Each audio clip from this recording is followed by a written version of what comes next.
ngihlala eMtshezi Isikhothi, ngiphinde ngitholakala eMpangeni Ongoye e-University of Sifunda. Ngidecide ukuthi ngenze le video ukunazisa ukuthi kusuka ngeviki elizayo ngizobe ngifaka ama-video iviki neviki okufundisa abantu isiginci. So mengikhuluma ukufundisa isiginci ngikhuluma ngokuthi ngizofundisa umuntu isiginci from start. Ngesithenga isiginci ukuthi uzosisetha kanjani bese abambe ama-keys, abambe ukuphumula ukuze kuphuma umsindo ohlelekile.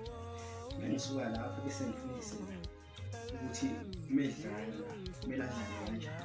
Isikhathi esiningi abantu bake batshela ukuthi mhlawumbe ukubamba la ifinante easy ngoba mhlawumbe bengazi ukuyizama. Kanti le nto le intshelula kakhulu, uzofunda nje kula maviki lawo ngokasiza bese into eqala ukuba nzima kodwa naye ngizofundisa.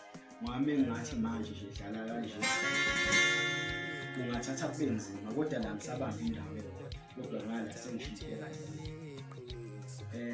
Thola ukuthi njengamanje bangibamba indawo eyodwa uzozwa njengamanje bangizodlala uzozwa imisindo ehlukahlukene ama-isang ehlukahlukene. Sehlukene kawu-3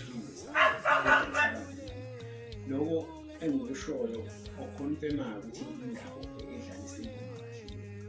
So bengifisa ukuthi umuntu ofisayo ukuthi akwazi ukufunda isiginci bese alandele amavidiyo ami, asubscribe, alike, then bese abuka lamavidiyo. So ngicela ukuthi mengenza ividiyo sibe khona isiginci sakho sibe sekhona ukuze mengizokwazi ukuthi ngithi bamba ube ukwazi ukuthi isiginci sakho siseduze uzokwazi. Mengikhuluma ngokudlala isiginci ngikhuluma ngento kanje, lalela.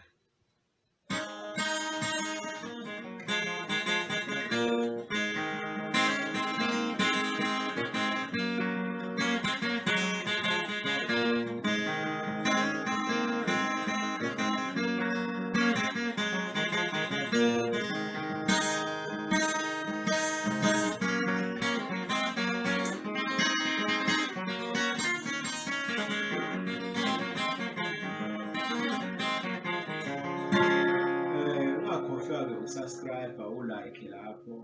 Ngiyabonga.